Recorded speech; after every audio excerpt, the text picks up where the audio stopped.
안녕하세요. 여러분과 함께 베트남인을 위한 종합한국어 3을 공부하고 있는 배소영입니다. Chào các bạn, tôi tên là Hương. Tôi sẽ giúp các bạn trong quá trình học tiếng Hàn trình độ 3. 네, 오늘은 제9과 이사단원을 공부를 할 텐데요. 효원 선생님은 처음 한국에 유학 오셨을 때 어떻게 집을 찾으셨나요? 저는 부동산에서 집은 찾았습니다. 아, 그러셨군요. 그럼 베트남에서는 보통 어떻게 집을 찾나요? 베트남에는 한국도 마찬가지로 부동산에서 집은 찾거나 아니면 친구들 통해서 집은 찾아요. 아, 그렇구나. 네, 여러분. 오늘 한국의 이사 문화에 대해서 같이 공부를 해보도록 하겠습니다. 자, 그럼 공부 시작할까요? 먼저 주거 종류 관련 어휘부터 보시겠습니다. 한 집에 몇 가족이 살고 있느냐에 따라서 집의 형태를 나눌 수가 있는데요. 그럼 개인주택부터 보시겠습니다. 개인주택이라는 것은 한 집에 한 가족이 살도록 만들어진 집을 말합니다. 그러면 연립주택이란 무엇일까요? 연립주택이라는 것은 한 집에 여러 가족이 살 수 있도록 만들어진 집의 형태입니다. 연립주택하고 비슷한 말이 여기에 또 있는데요. 다세대 주택 혹은 빌라라고도 얘기할 수 있습니다. 그래서 다세대 주택하고 빌라도 역시 한 집에 여러 가족이 살 수 있도록 만들어진 집의 형태입니다. 그러면 고시원은 무엇일까요? 고시원은 한국에만 있는 특별한 형태의 집입니다. 사실 고시라는 말은 어려운 시험을 의미하는데요. 어려운 시험을 보기 위해서는 어떻게 해야 될까요? 어떤 집에 들어가서 열심히 공부를 해야 되겠죠. 다른 사람의 방해를 받지 않고 집에서 공부만 하도록 만들어진 그런 작은 방, 작은 집을 고시원이라고 부르는데요. 최근에는 학생들이나 아니면 직장인들이 많이 이용하고 있다고 합니다. 네, 그러면 다음을 보시겠습니다. 다음 역시 주거 형태 관련 어휘입니다. 한국에서는 집을 빌릴 때 두 가지 방법으로 빌릴 수가 있는데요. 전세와 월세가 바로 그것입니다. 전세라는 것은 처음 집에 들어갈 때 큰 돈을 내고 그 다음부터는 돈을 내지 않고 1년이나 2년 동안 사는 그런 형태를 전세라고 합니다. 월세는 여기 월이라는 것에서 알 수 있듯이 매달, 매월 돈을 내는 그런 형태입니다. 그래서 전세보다는 월세가 처음에 들어갈 때 적은 돈을 내도 괜찮습니다. 네, 그러면 하숙은 어떤 형태의 집일까요? 하숙이라는 것은 학생들이 이용할 수 있는 형태의 그런 주거 형태인데요.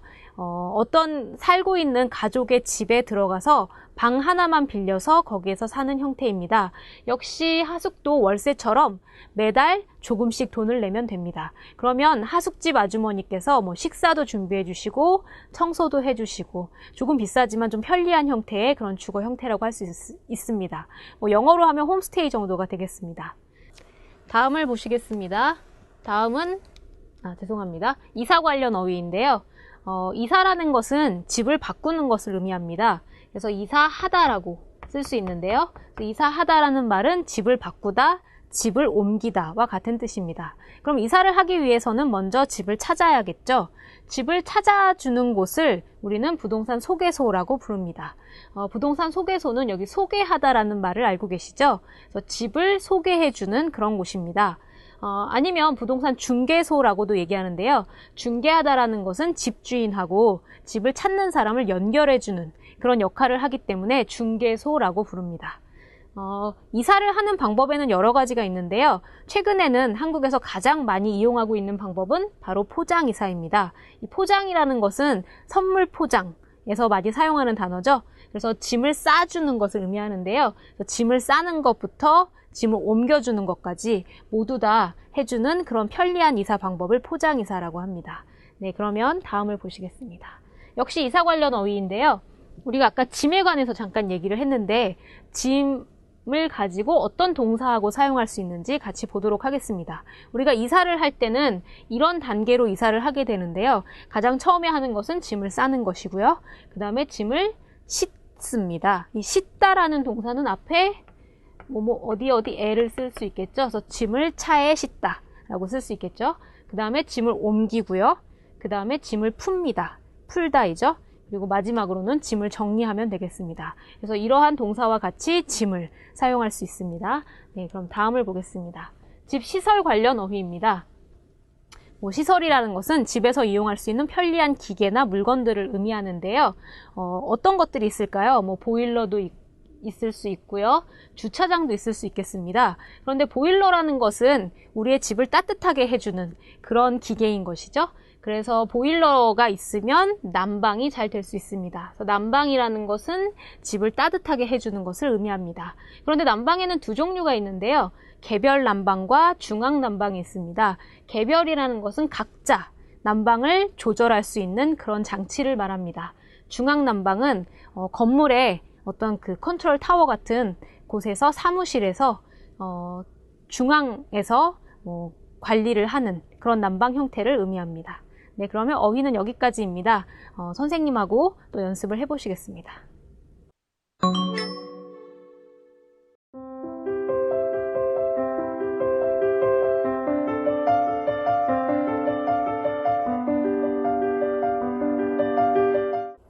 Các bạn thân mến, chúng ta sẽ chuyển sang phần nội dung ngữ pháp. Nội dung ngữ pháp thứ nhất trong bài ngày hôm nay đấy là mẫu câu 에 비해서 và cô Soyoung sẽ hướng dẫn cho các bạn cách sử dụng. 네, 에 비해서는 두 개의 사물을 비교할 때 사용하는 문법입니다. 그럼 첫 번째 예문에서는 무엇을 비교하고 있는지 같이 보겠습니다. 요즘엔 전세에 비해서 월세가 더 많아요. 여기에서 무엇을 비교하고 있나요? 바로 전세하고 월세를 비교하고 있습니다. 그래서 전세하고 월세를 비교했을 때 전세가 더 적고 월세가 더 많다 이런 얘기인 것이죠. 전세라는 것은 집을 빌릴 때 처음에 큰 돈을 주고 사는 동안에는 돈을 내지 않는 그런 형태를 말합니다. 두 번째 월세는 처음에는 작은 돈을 내지만 매달 조금씩 돈을 내는 그런 형태의 집을 말합니다. 네. 선생님, 베트남에도 혹시 전세 월세가 다 있나요? 우리나라 주로 월세로 합니다. 그렇군요. 그래서 저도 듣기에는 전세는 한국에만 있는 그러한 특별한 형태의 집이라고 들었습니다. 네, 그러면 두 번째 예문을 보겠습니다. 네, 두 번째. 루이엔 씨, 조금 전에 알아본 집은 어땠어요? 보증금이 싼 것에 비해서 넓고 깨끗해 보였어요. 네, 보증금이 싼 것에 비해서 넓고 깨끗해 보였어요. 라는 문장인데요. 여기에서는 지금 무엇을 비교하고 있나요? 전세와 월세처럼 두 가지 비교하는 것이 나오지가 않고 있죠. 여기서 뭘 비교하고 있는지 잘 보도록 하겠습니다. 보증금이 싼 것에 비해서죠. 그러면 이 말은 보증금이 싼 여러 가지 다른 집과 지금 내가 보고 있는 집을 비교하고 있는 것입니다. 그래서 보증금이 싼 보통의 집과 지금 내가 보고 있는 집을 비교했을 때 어떻다는 건가요? 이 집이 조금 더 넓고 깨끗하다. 라는 것을 의미하는 문장이죠. 그런데 여기 보증금이라는 명사가 나오는데요. 보증금이라는 것은 월세와 같은 형태로 집을 빌릴 때 처음에 조금 큰 돈의 액수를 조금 큰 돈을 내는 것을 말합니다. Các bạn thân mến, ở trong cái bảng này cô Soyoung sẽ hướng dẫn cho các bạn một số những cái vấn đề liên quan đến vấn đề chuyển nhà hoặc thuê nhà nhé. Ví dụ như 전세, đây là một cái phương thức thuê nhà mà chỉ có ở Hàn Quốc có, ở Việt Nam không có. Đấy là gì ạ? Trước khi bạn thuê cái nhà đấy thì bạn sẽ chuyển cho chủ nhà một khoản tiền rất là lớn, có thể tương đương bằng giá trị của cái ngôi nhà đấy luôn. Để làm sao ạ? Để chủ nhà sẽ sử dụng cái tiền đấy vào mục đích kinh doanh khác để lấy lãi. Sau này khi mà các bạn kết thúc hợp đồng nhà với cái người chủ nhà thì người chủ nhà lại trả lại cho các bạn hoàn toàn cái số tiền đấy. Thế gọi là gì đấy ạ? 전세.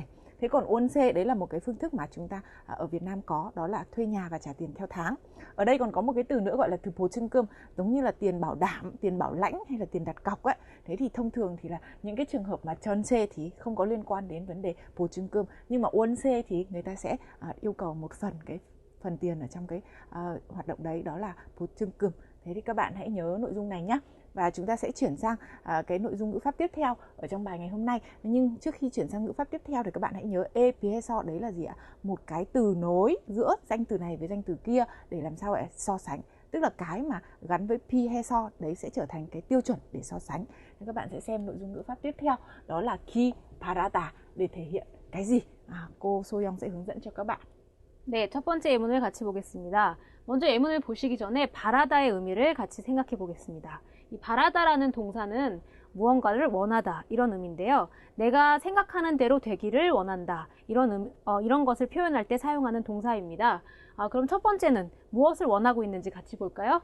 항상 건강하시기를 바랍니다 라고 얘기하고 있는데요. 여기에서는 누구의 건강을 바라고 있나요? 나의 건강이 아니고 듣는 사람의 건강을 바라고 있습니다. 그래서 기 바라다의 특징은 나에 대한 일이 아니라 다른 사람에 대한 일이 잘 되기를 원할 때 많이 사용한다는 것이죠. 네, 그런 것을 우리는 기원이라고 표현하는데요.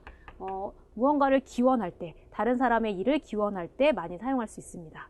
자, 그러면 또 어떻게 사용할 수 있는지 한번 보겠습니다. 엘리베이터가 고장이 났는데 어떻게 하지요? 오른쪽에 있는 계단을 이용해 주시기를 바랍니다. 네, 여기에서는 어떻게 기바라다를 사용하고 있을까요? 오른쪽에 있는 계단을 이용해 달라고 부탁을 하고 있습니다.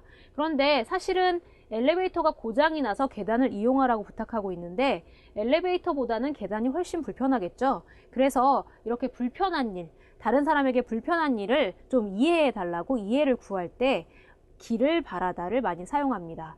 그래서 여기 어와주시다라는 부탁을 할 때 사용하는 문법과 기 바라다가 지금 같이 사용되고 있죠. 그래서 다른 사람의 양해를 구할 때, 다른 사람의 이해를 구할 때 제가 기 바라다를 사용해서 표현을 할 수 있습니다. 그래서 사실 기 바라다를 sa용하면 굉장히 예의가 있는 그런 표현이 되겠습니다. Để các bạn thân mến, ở màn hình này cô Soyoung sẽ hướng dẫn cho các bạn cách sử dụng mẫu câu động từ cộng hay là tính từ cộng với kiren parata.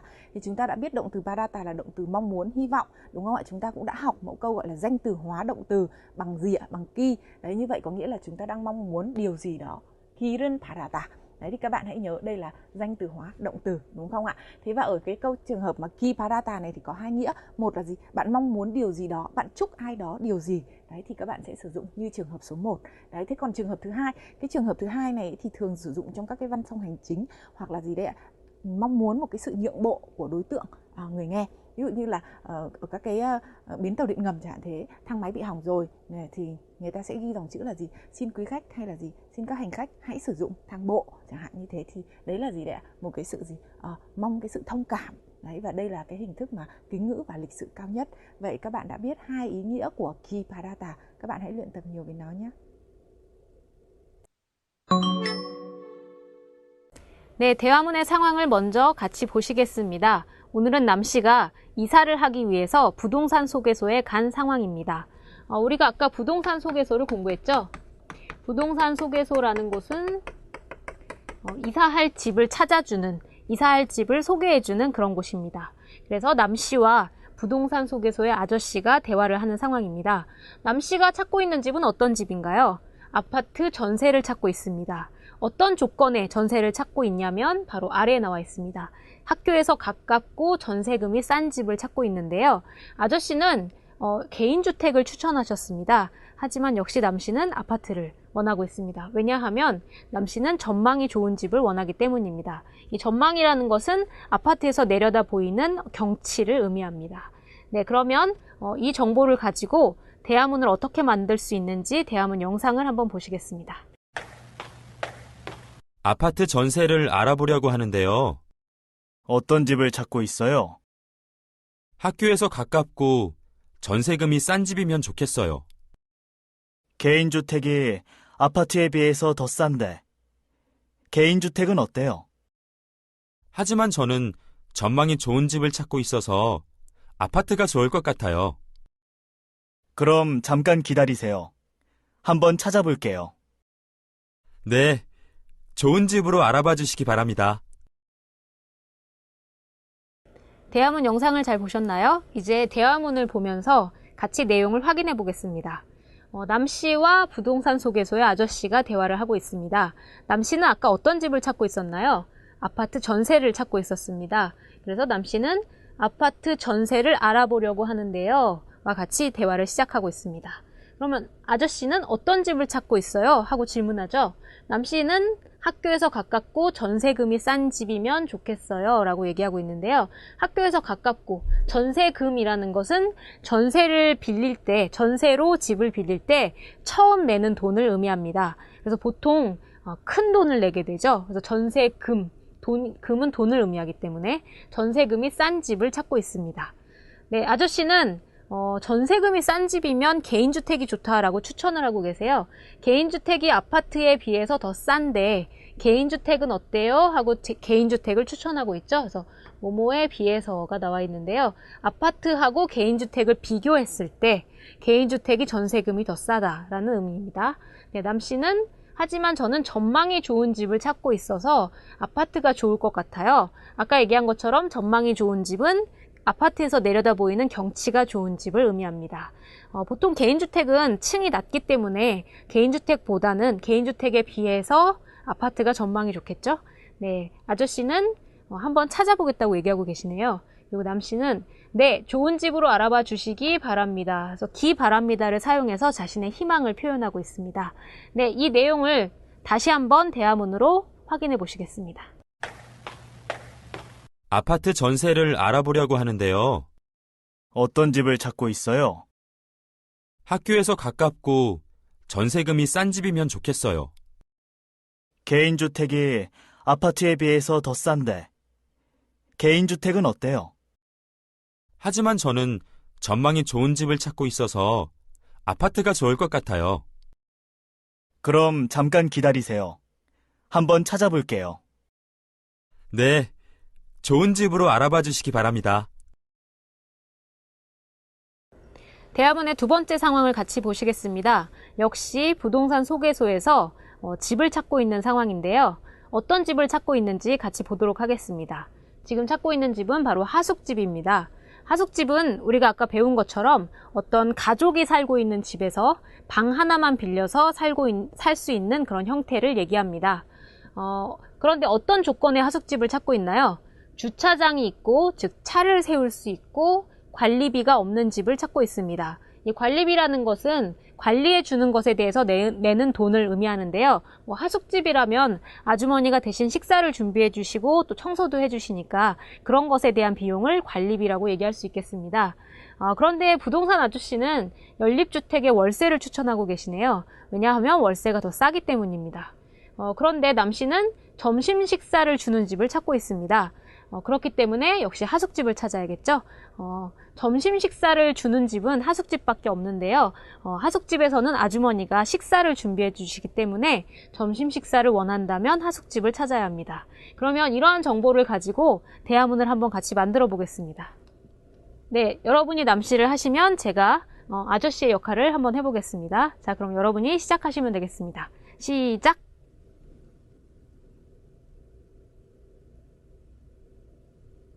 어떤 집을 찾고 있어요?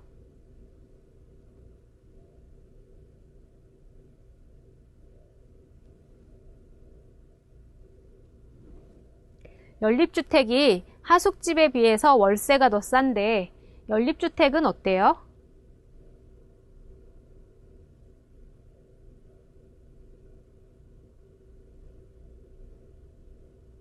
그럼 잠깐 기다리세요. 한번 찾아볼게요.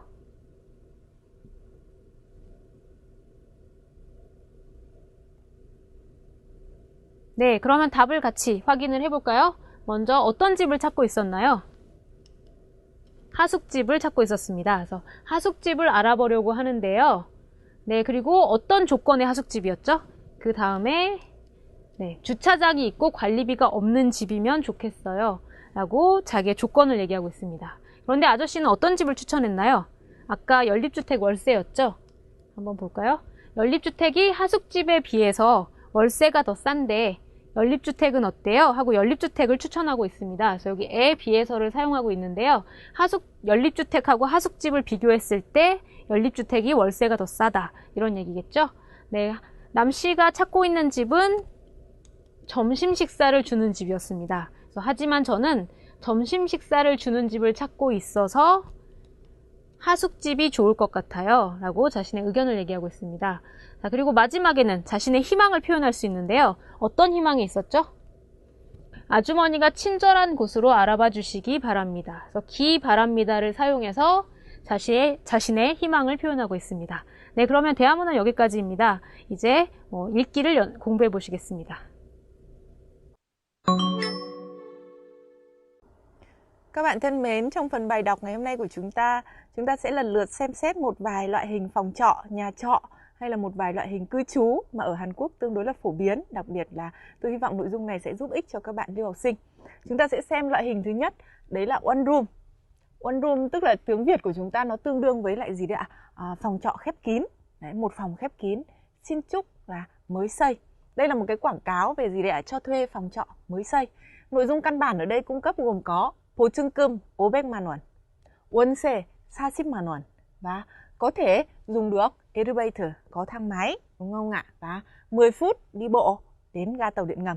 Chúng ta sẽ xem cái đoạn viết của dưới này. Bạn Hiền, bạn ấy viết như thế nào về cái 신축 원룸. 우리 집 앞에 새로 지은 원룸이 있는데 역세권이어서 지하철역도 거려서 10분 거리에 있어요. Chúng ta sẽ ngắt câu thứ nhất ở đây. Ở trước nhà của tôi thì có phòng trọ khép kín mới, đúng không ạ? Và vì là gì? Nó ở 역세권, cho nên là đi bộ đến ga tàu điện ngầm cũng chỉ là con đường mất 10 phút thôi. Các bạn lưu ý ở đây có từ 역세권, tôi muốn các bạn lưu ý từ này. Yok là từ ga, đúng không ạ? 역세권 có nghĩa là gì? Khu vực gần ga. Đấy. Vì là nó ở khu vực gần ga nên là đi bộ đến tàu điện ngầm chỉ mất 10 phút thôi. Nội dung tiếp theo, 보증금 50만 원, 월세 보증금 500만 원, 월세 40만 원 và 다른 원룸에 비해서 좀 싼 편이고 엘리베이터가 있기 때문에 아무 층이나 편하게 갈 수 있어요. Chúng ta sẽ ngắt câu ở chỗ này trước đã. 보증금 ở đây là 500만. Đấy. Tiền hàng tháng là 40만, đúng không ạ? Và 다른 원룸에 비해서, so với những gì? 원룸 khác thì nó có phần là rẻ hơn đấy. Thế và gì đây ạ? Có một đoạn nữa người ta viết là gì? 엘리베이터가 있기 때문에, bởi vì nó có thang máy, thế cho nên là có thể tiện lợi đi lên, đi xuống giữa các tầng. Vậy các bạn hãy nhớ đây là một cái nội dung viết đơn giản của bạn Hiền về một cái loại phòng trọ khép kín gọi là one room. Và đây là một cái quảng cáo. Chúng ta có thể coi đây là một cái quảng cáo cho phòng trọ mới. Chúng ta sẽ chuyển sang một cái loại hình khác nữa. 연립주택. Các bạn biết 주택 là gì không ạ? 주택 tức là một cái loại nhà trọ độc lập, kiểu như là nhà ở dưới đất ấy. Ở Hàn Quốc thì văn hóa chung cư là nhiều, đúng không ạ? Nhưng mà 주택 có nghĩa là nhà liền ở dưới đất. Đấy. Thế còn 연립 tức là gì đây ạ? Không phải là sống độc lập.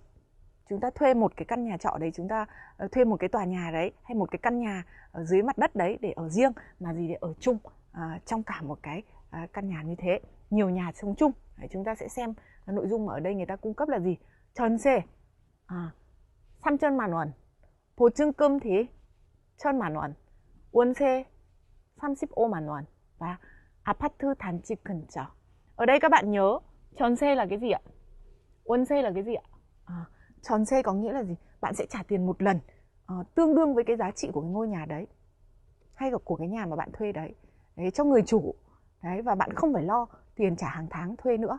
Bạn chỉ trả một lần tương đương với giá trị của cái ngôi nhà đấy. Hoặc là do cái sự cam kết giữa bạn với cả người chủ thuê nhà, thống nhất cái khoản tiền đấy.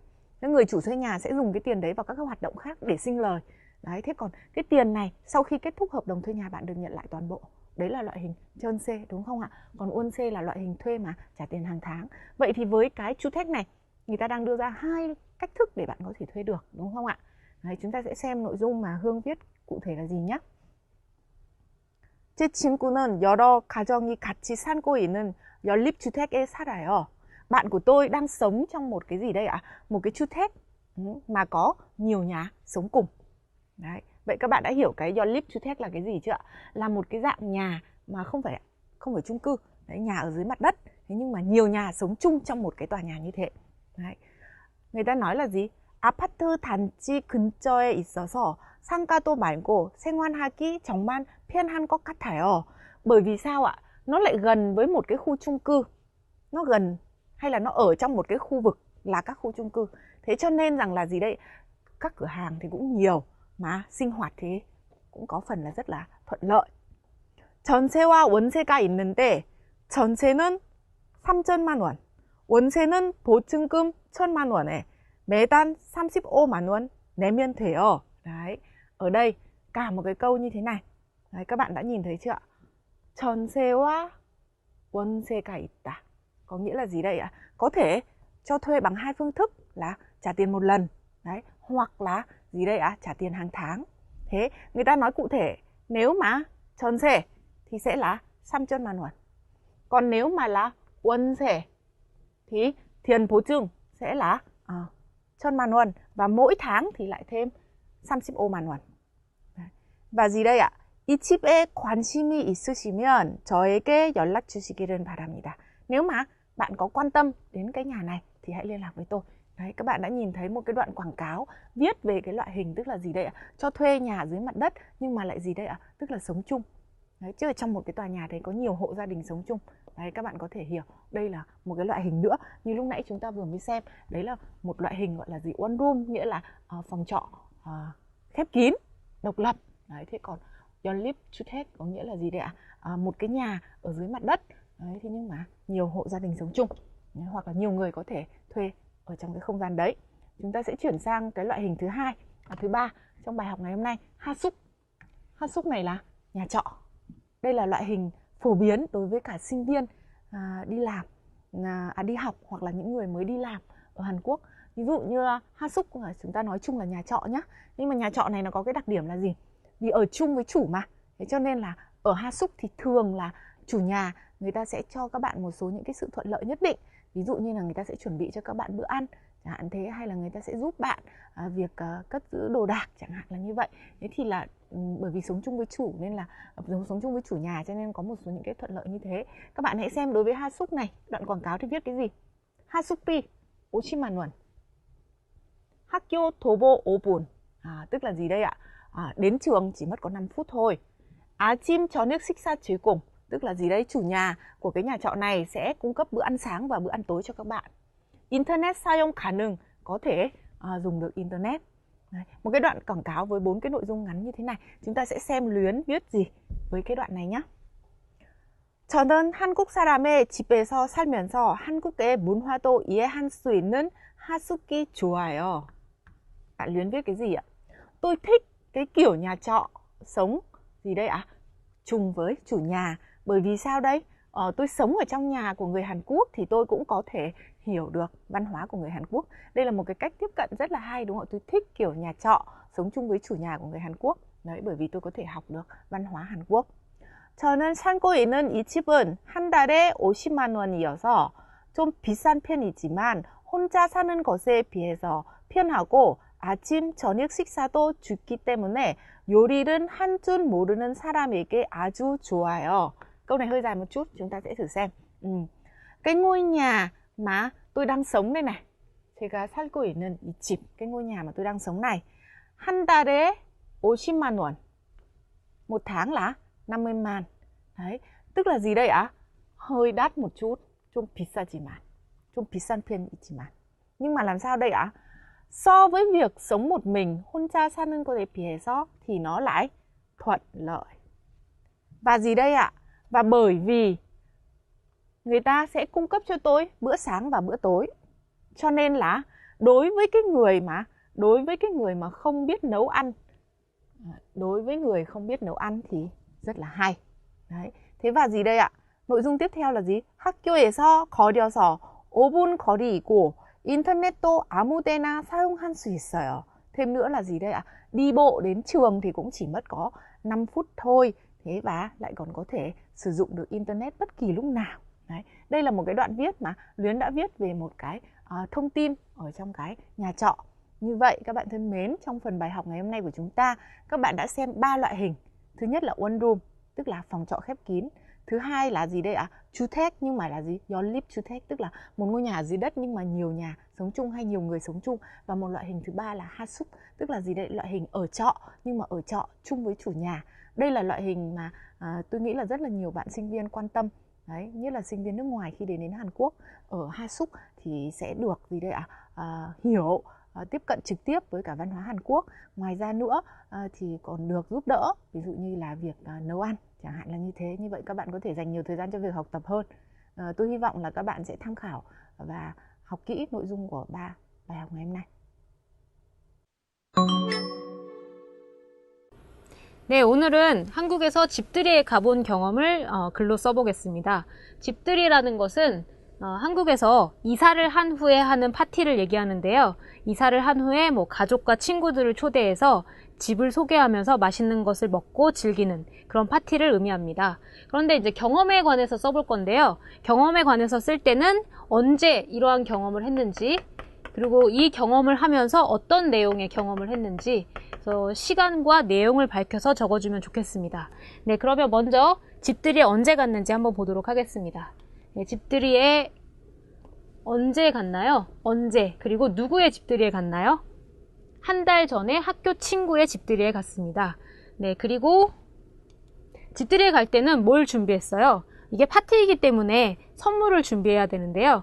가루 비누를 사갔습니다. 가루 비누라는 것은 세탁 비누를 얘기하는데요. 가루 형태로 된, 즉 파우더 형태로 된 어떤 세탁 비누를 가루 비누라고 합니다. 그런데 조금 특이하죠. 왜 가루 비누를 사갔을까요? 그 뒤에 답이 나오는데요. 왜 그것을 준비했나요? 한국에서는 비누를 선물하면 큰 부자가 될 수 있다고 생각하기 때문에 비누를 선물합니다. 여러분도 아시다시피 비누에는 거품이 잘 일어나죠. 그래서 비누에 물을 묻히면 거품이 생기는데요. 이 거품이 생기는 것처럼 돈이 많이 생기라는 의미로 비누를 선물을 합니다. 네, 그리고 그날 어떤 경험을 했나요? 자신의 경험을 밝혀줘야겠죠. 집들이에서 집 구경을 하고 식사를 했습니다. 네, 그래서 이러한 내용을 가지고 글쓰기를 한번 해보도록 할 텐데요. 완성된 글쓰기는 화면으로 보시겠습니다.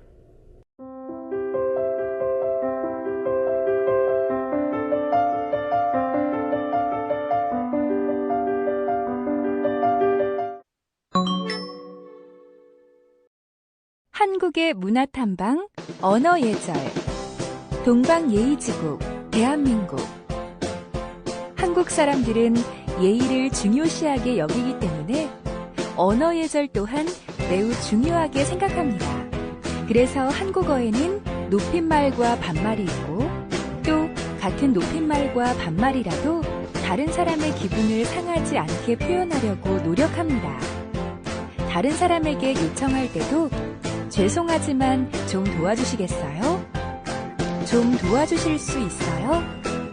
이것 좀 부탁합니다. 좀 해주세요 등 다양하게 표현할 수 있습니다. 또 누군가의 부탁을 거절할 때도 도와드리고 싶지만 힘들 것 같은데요.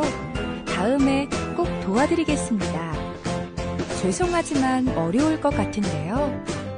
좀 생각해보고 알려드리겠습니다. 미안하지만 안 되겠네요 등으로 말할 수 있습니다. 반면 긍정의 대답을 할 때에도 제가 도움이 될지 모르겠지만 노력해 보겠습니다. 부족하나마 도움이 되면 좋겠습니다. 최선을 다해 도와드리겠습니다. 라고 대답합니다. 상대방을 먼저 존중하는 한국의 언어예절. 여러분들도 꼭 알아두세요. Các bạn thân mến, trong phần bài học ngày hôm nay của chúng ta, các bạn đã học các từ mới liên quan đến hoạt động chuyển nhà. Hẳn các bạn đã quen với một số những thói quen phong tục trong quá trình chuyển nhà của người Hàn Quốc đúng không ạ? Ở phần ngữ pháp, các bạn đã học mẫu câu so sánh e piheso và mẫu câu thể hiện mong muốn ki parata. Hy vọng các bạn sẽ sử dụng nhiều mẫu câu này trong quá trình luyện tập. 네, 오늘 공부는 여기까지입니다. 오늘은 뭐 한국의 집의 종류라든지 또 집들이 같은 한국의 이사 문화에 대해서 공부를 해봤습니다. 그러면 오늘은 여기에서 마치겠습니다. 다음 시간에 뵙겠습니다. 안녕히 계세요.